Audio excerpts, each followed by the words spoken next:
2026 is around the corner, so I know people are looking to get ready to prepare their spring break trips, their summer trips, and just probably like me, whenever I feel like a trip, make sure that you do all these things to get ready to go abroad in 2026 and beyond.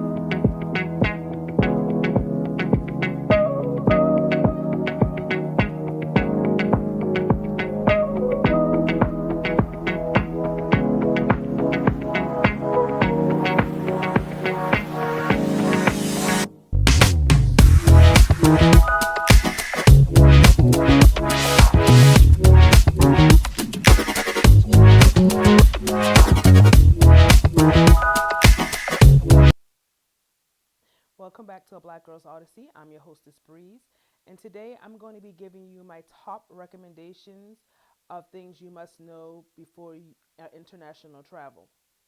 But first things first, I need you to hit that like and subscribe button. I also need you to chime my notification bell so you will be aware of any videos I upload about my adventures in traveling.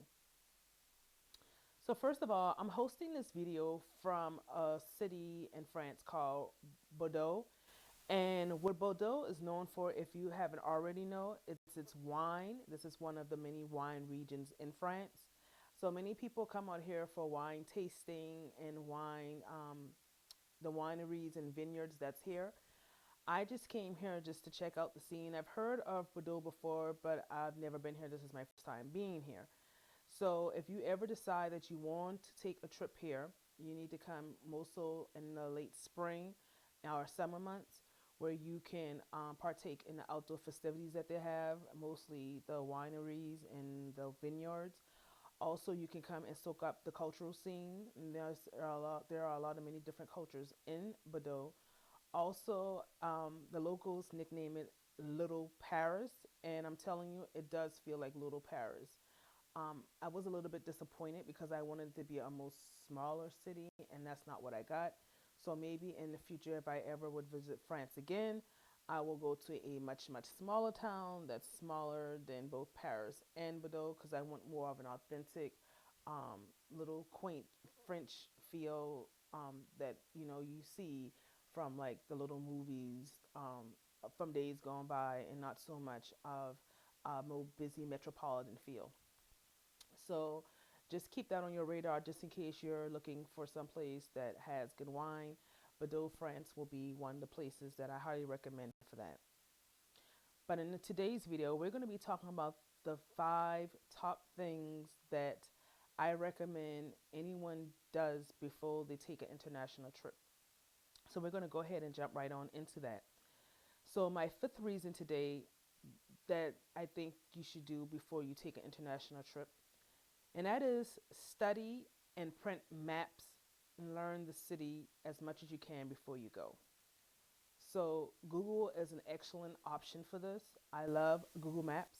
Google Maps will pinpoint the smallest detail. If you know anything about Google Maps or have you ever used it before for traveling, it will pinpoint like the finest details. And that's what I love about Google Maps. I mean, I found locations that I never thought even existed because of Google Maps. And if you get a good layout of the area, um, you will be able to maneuver better. Also, if you print out any like transit information, like bus schedules, um, metro or tram maps, anything of that sort, it will help you get around the city more efficiently, and it'll also help you from getting lost and such. So I highly recommend that people bring out a map or get on Google Maps and learn it.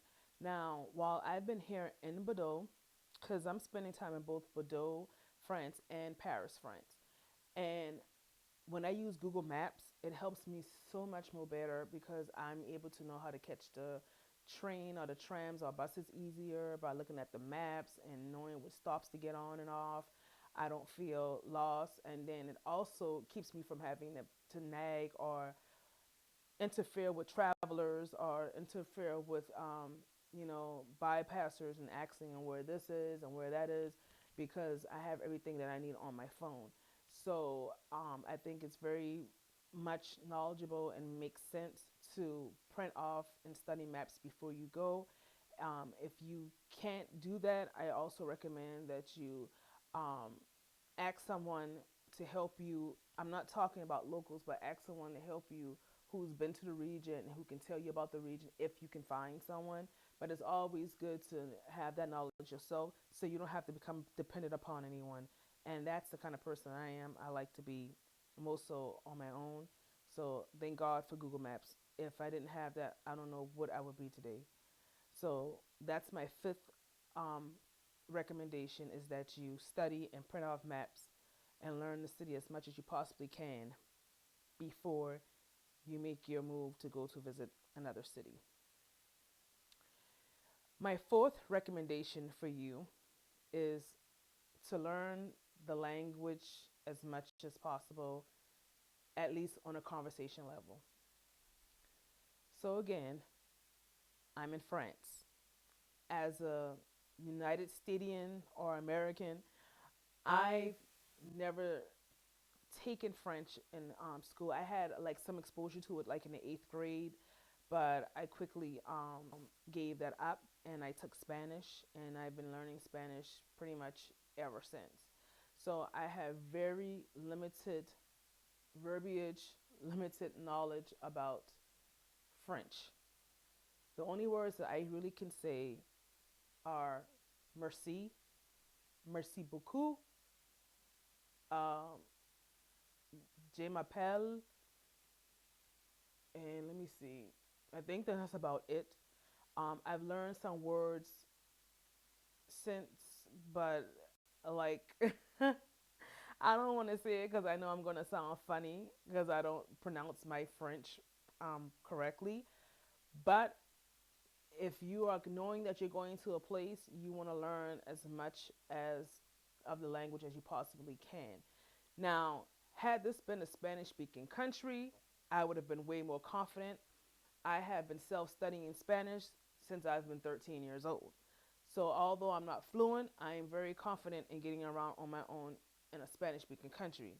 However, any country that does not speak in Spanish, I'm going to struggle, and you probably will too. So, you probably want to download apps like Babbel, or go and buy or invest in a foreign language dictionary, whichever language you decide to choose. Maybe perhaps take a course or two before coming. Maybe like in my case, like French 1, French 2, or something like that before you come, because it will help you a long way. One of the things that I notice about being in France, regardless if it's Paris or Bordeaux or probably any other location, if you don't speak the language, people don't really want to be bothered with you. They think that Americans are already entitled, and you come in there speaking a language, speaking your language and not their language is already going to be problematic. But I let them know straight up that I only here for a few days and I will be leaving, maybe to return, maybe not. And so, because of that, I'm not going to take time to learn a language extensively. I will learn the little bit of words I know, and I will keep using that. Um, a good deal of the population does speak English, but it is hit or miss. And if they do speak English, they may not want to use it with you, and that's fine. I just point sign language wherever I got to do to get through. And it does make me feel awkward. It does make me feel weird. I really don't talk to people because of this. I try not to initiate conversations because I don't speak the language. I just pretty much travel along by myself with my earbuds in my ears and just keep it moving and get to where I need to be. And that's about it. That's why I was telling you that thank God for Google Maps, because I'm able to be able to get around on my own without having to interfere or and harass someone about me trying to get around. So that's something that you probably want to take under consideration, is to learn that language as much as possible before you go. Some people are forgiving, some people not so much. It just um, it's just something that you got to get used to when you come in on an international trip. That everybody doesn't speak your language.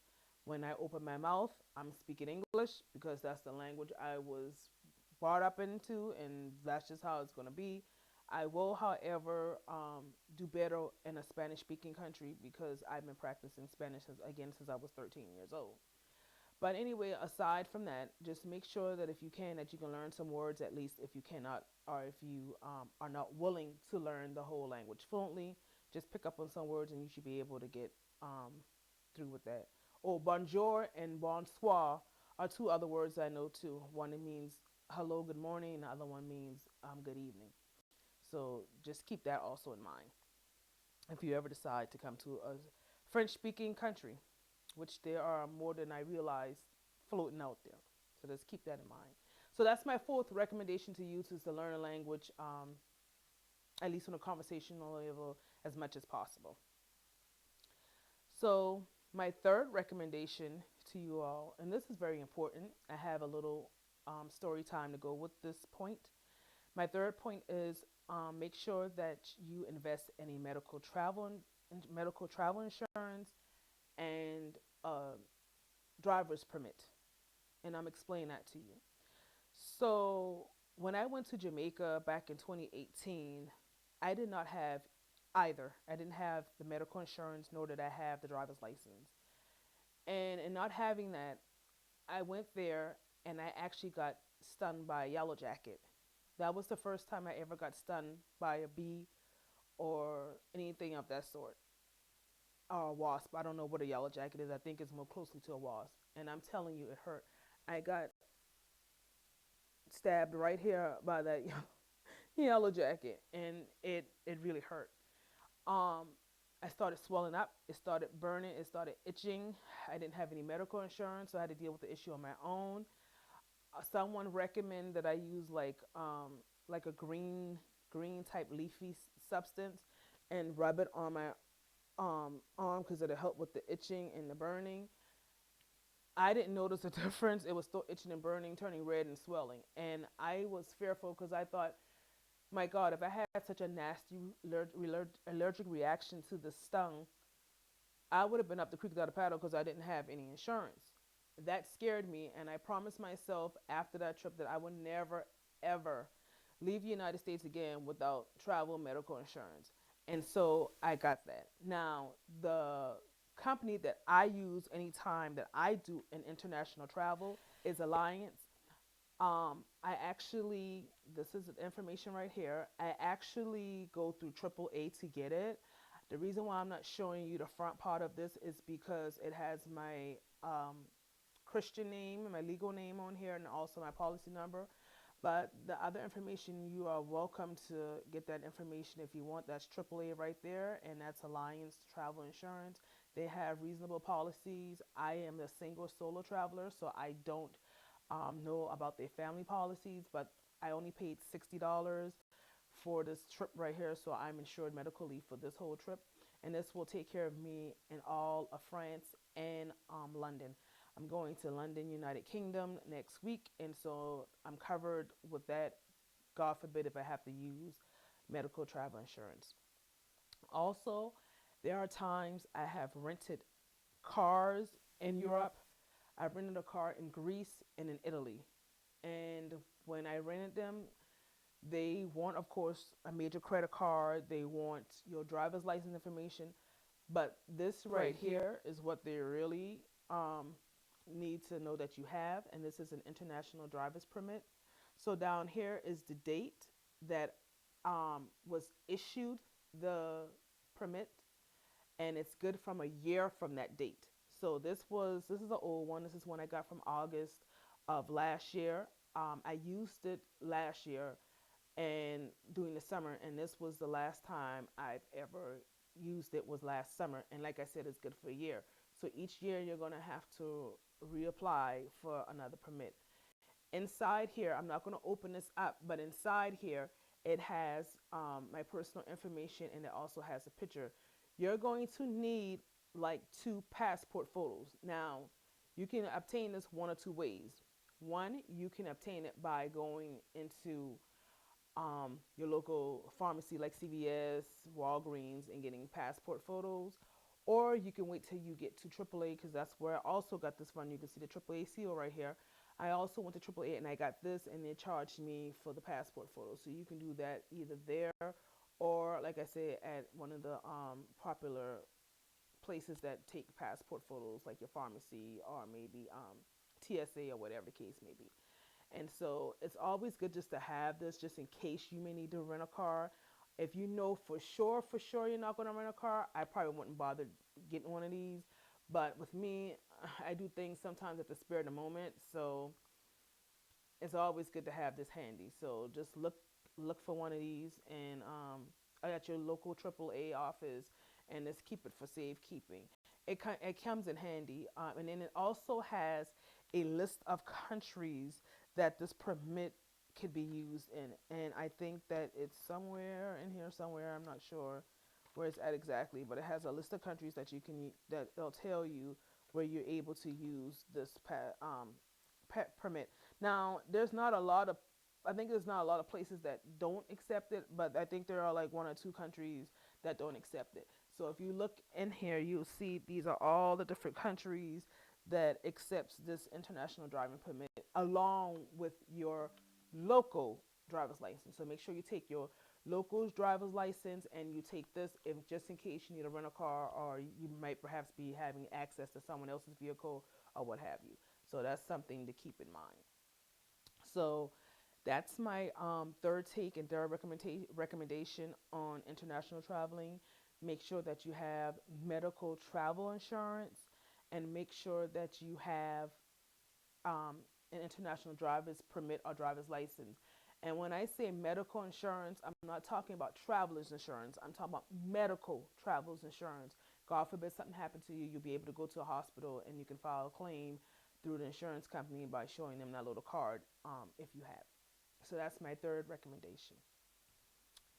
So my second recommendation is also something that happened to me while I was out in the country in Jamaica.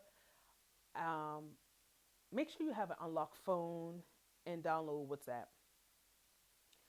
So let's start with WhatsApp. WhatsApp is widely used internationally from businesses to personal acquaintances and everything in between. I'm not certain about FaceTime. I know a lot of your Apple users use FaceTime. I don't know about that. Maybe occasionally they will let you know, but I know for sure they use WhatsApp. And I recommend that you download WhatsApp on your phone before you go because that's how businesses contact you. For example, I'm staying in this hotel here. It's a Hilton Hotel in Bordeaux, France. And when I got up to my room, the first thing they contacted me through was WhatsApp. They contacted me through WhatsApp to ask me how I'm enjoying my stay, how everything's going, and such. Had I not had that on there, I don't know if they would have called me or what have you, but they definitely wouldn't be contacting me no other way because I wouldn't have a WhatsApp on my phone. So make sure you download WhatsApp. If I need to engage with the front desk in any way, all I have to do is just let them know through WhatsApp, and then they'll be able to assist me, or I can just go down to the front desk myself. Also, to the unlock phone, you want to have an unlock phone, and let me explain that to you. So when I was in Jamaica, I didn't have an unlock phone with me. I didn't know the importance of having one. Well, when I was in Jamaica, unfortunately, my grandmother passed away. So my mother had no way to contact me to let me know my grandma passed away. She had to track down everything. And point one is going to explain to you how she was able to track me down.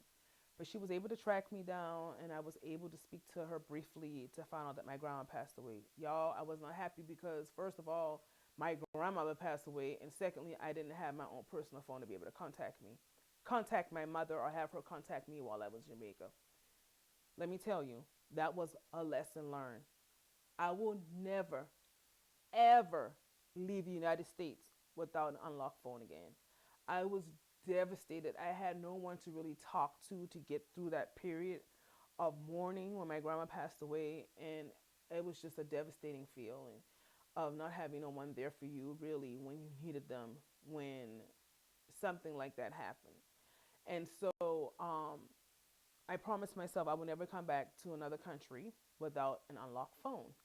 And I'm not saying that you can't bring the phone that you have. You don't have to go out and buy a separate phone. Just make sure that the phone that you currently have is unlocked. So when you go to these other countries, you can get a SIM card and you can access um, your phone services or your services through the current phone that you have. You don't have to necessarily go out and buy another phone unless you want a phone for international travel and one for personally when you're in the States. But I have this phone here is a Motorola phone. I can't remember what it is, a Stylus 24, I think, and it has dual SIM cards. So I can keep my domestic SIM card in here, and I can also keep an international slot for international trips, whatever, which helps.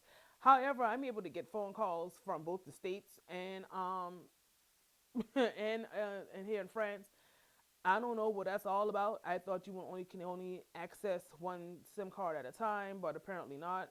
I'm not all that tech savvy. I just know that I'm still getting text messages, phone calls from the United States while I'm here in France, and I think that's weird, but hey, that's how it is.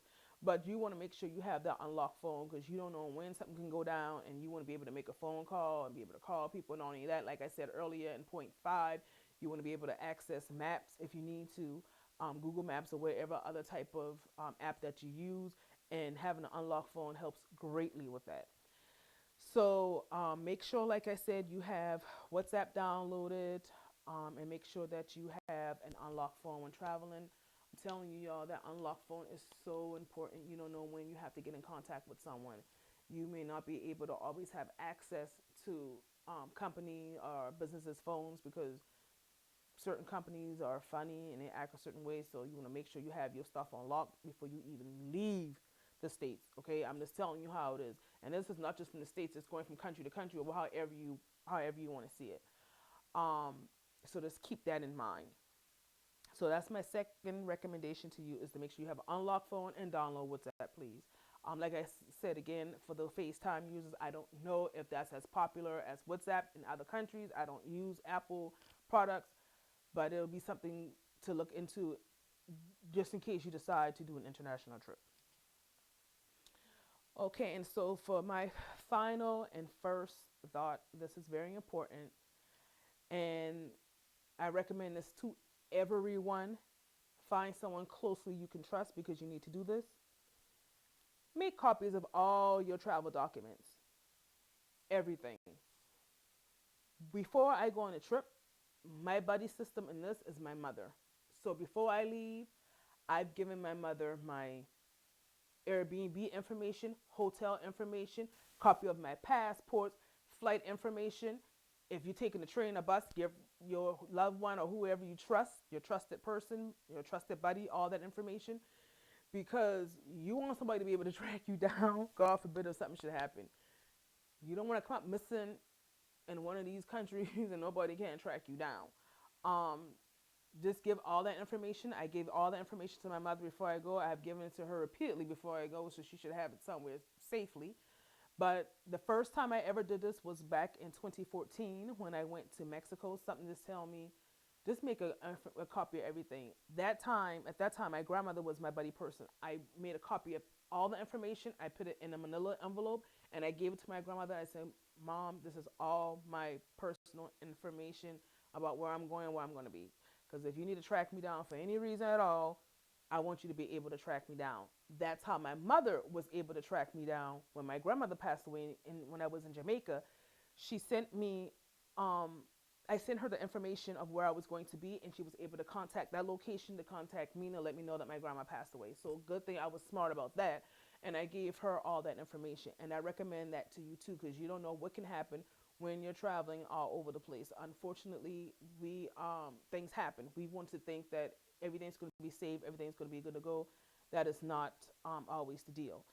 Another thing too about WhatsApp, my mother, she does not talk to me regular way anymore.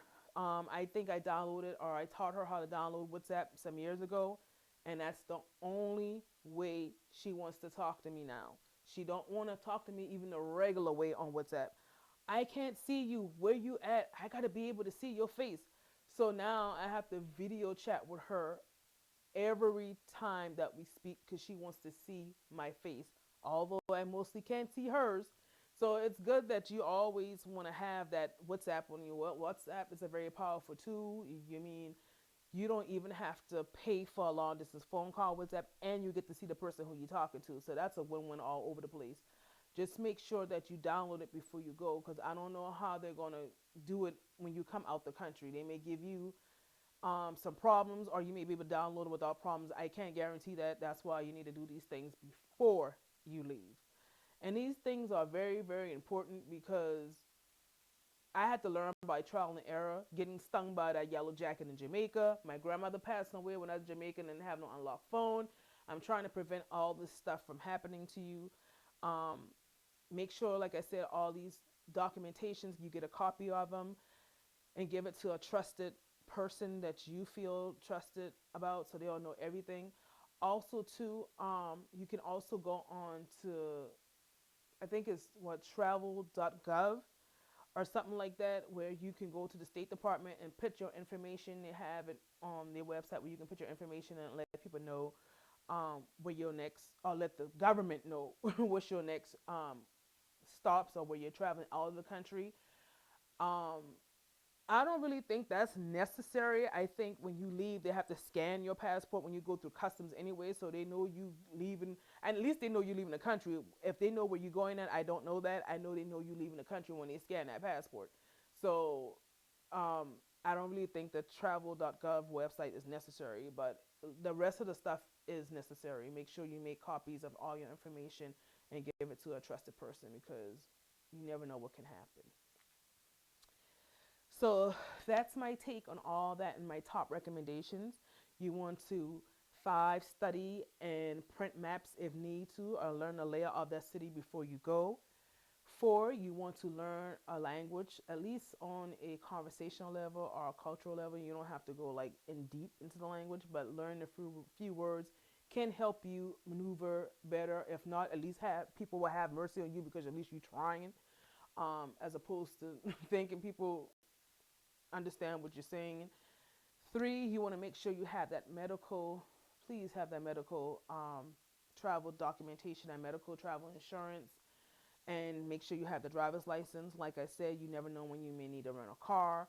Even if you have someone else that can drive for you, or someone else that's planning to drive for you when you get to that country, at least you'll be able to rent a car just in case, because you never know. So make sure you have that. Also, too, make sure you have that unlocked phone and download WhatsApp, because that's how these people get down in these countries. They are really addicted to WhatsApp, like how we are addicted to whatever we are addicted to in America. There's so many things people are addicted to. Make sure that you have that WhatsApp and that unlocked phone. And number 1, make sure you make a copy of all your documentations and pass them to someone that's very responsible, mature, and who cares about you enough to look you up if something should go down. That's all I'm saying. So those are my top recommendations. Make sure, again, that you like and subscribe to this channel, and make sure that you share this content with anyone that you know that may be in the near future taking an international trip. 2026 is around the corner, so I know people are looking to get ready to prepare their spring break trips, their summer trips, and just probably like me, whenever I feel like a trip, make sure that you do all these things to get ready to go abroad in 2026 and beyond. Um, Share this, like I said, with someone who could very much benefit from this information. And I want you all to have a happy new year, and I want you to go for the goal in 2026, however that may be. Okay? Thank you very much for listening. Until next time, may God bless and take care. Good night.